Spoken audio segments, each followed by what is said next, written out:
fazer assim, né? Então, chegou na escola, a professora ela tem que saber que se ela usar uma coisa dessa, ela acalma, ela traz para ela a criança. Entende? O que a gente não conseguir pelo amor, a gente não vai conseguir por outra via. Então, a professora ela precisa ganhar essa perspicácia e os pais também. Eu estou gerando vários vídeos para a rede, mas como eu fico muito nas escolas, eu acabo produzindo só na minha casa. Então vai muito devagar. Então o que eu tenho feito? Eu jogo no YouTube e depois eu vou organizando lá no site. Lá já tem materiais e explicações que dá para pôr em prática já. Então, pois bem, eles têm a rotina, aí chega na escola, já tem todas essas coisas contra. Aí essa hipersensibilidade, daí vem um e pega, e vem o outro e grita, e vem o outro. Então, assim, para a criança autista é difícil, mas a gente acha que não. A gente acha que não. Outra questão, nas escolas eles vão penar um bocado porque eles não entendem muito bem as regras. Se você pegar alguns artigos de autistas adultos, eu não sei, depois talvez não possa comentar a experiência dele, mas eles dizem assim que é como se a mente, eles são pensadores visuais, né? Que eles entendem mais rápido o que é visual. Então, se é assim, então para que eles apresentem menos sofrimento, eu diria, né? Porque a criança ela não quer bater, ela não quer brigar, mas ela está reagindo. E nem sempre ela sabe ao que ela está reagindo. Então, muitas vezes na escola eu tenho que fazer assim, mas por qual motivo você fez isso? Porque ele arrastou a cadeira lá no fim. E não foi nem do lá que arrastou que ele bateu no outro. Porque a criança autista é assim e ele não consegue separar isso. Ele está reagindo, ele está sofrendo e ele reage ao sofrimento. É um estímulo que incomoda e ele reage a esse estímulo. Então, ele não se agrada de estar naquele meio de barulho, de vucu-vucu, de conversa, né? Então, a gente tem que aprender a conduzir as crianças nas escolas com amor, né? Com amor, fazer de uma forma que ele goste da escola, que ele se sinta bem na escola. Então, quando vai gerar um protocolo, o que é gerar um protocolo? Bem, vamos acordar então? Gente, os autistas, eles são totalmente diferentes. Essa eu acho que é o grande desafio para os professores. Então, por isso que tem que ter... Você pode passar fazendo um favor, doutor? Tem que ter um protocolo. Pode passar. Aí. Então, por exemplo,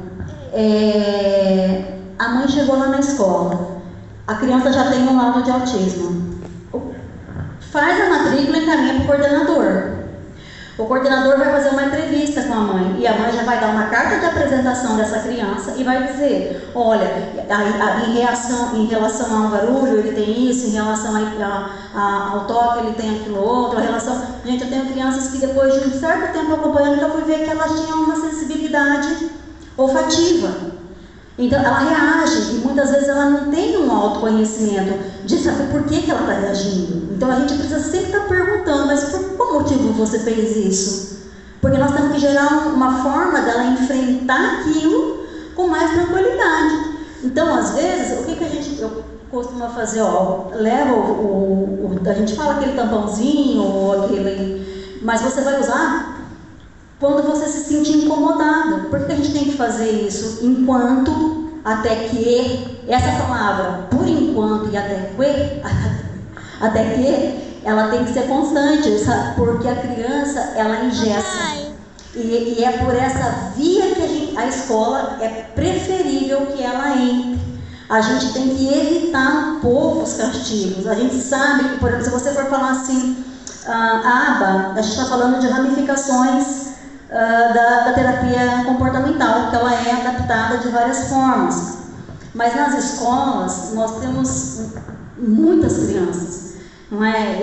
E o castigo, ele não eu particularmente eu não gosto, até hoje eu não castiguei nenhuma criança que eu acompanhei, não gosto. É o meu jeito de trabalhar. Esse é o meu jeito, é o jeito que eu vejo que dá certo. Então, se alguém falar assim, não, Cris, esse outro jeito dá, eu largo tudo que eu estou falando para vocês, eu vou atrás do outro que dá certo. Mas, por enquanto, o que eu vejo que dá certo é isso aqui. Então, aí ela, por exemplo, que estereotipia que a criança tem? Se ela tem isso aqui, a professora que vai recebê-la, ela já sabe que ela vai ter que alinhar materiais que contemplem isso aqui. Ah, todos os autistas? Não, por isso que tem que ter uma entrevista. Ele tem hipersensibilidade sonora, então vamos arrumar um tampãozinho para ele, algo que toque, sei lá, uma música clássica, algo que ele goste. A gente tinha uma autista em uma escola que ela veio com um quadro de autismo severo. Então, o que a gente faz? Não tinha como, ela se incomodava muito com o barulho do sinal. E a gente fez um trabalho todo diferenciado para ela.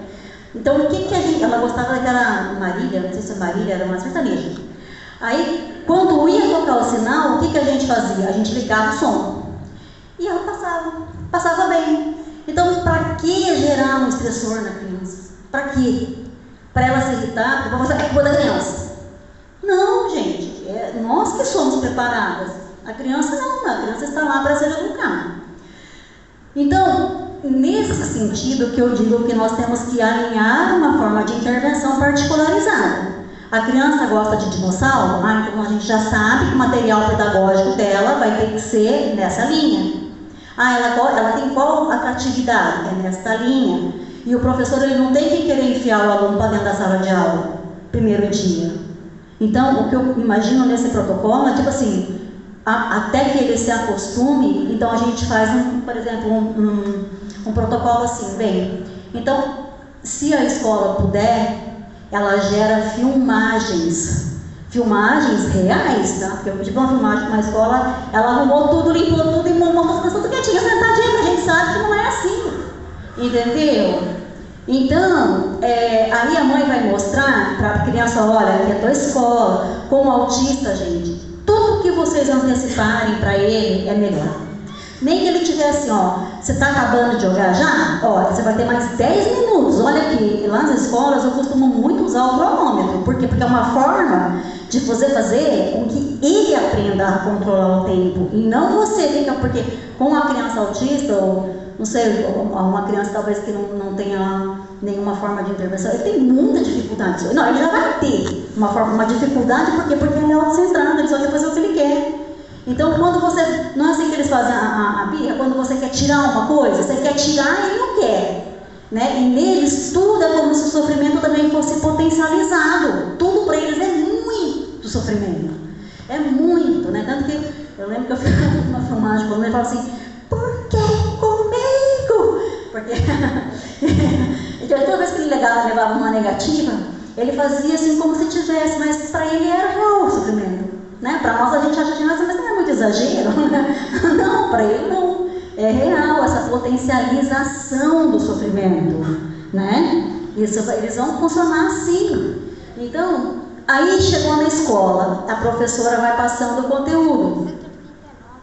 Eles conseguem pegar, geralmente, parte do todo. Por isso que eles vão ficando com uma certa defasagem. E por isso que quando a gente vai ensinar a criança, a gente vai fracionando, porque se ele pega uma parte por vez, tudo que você der fracionadamente, ele vai entender melhor. E se o que você pôr no visual é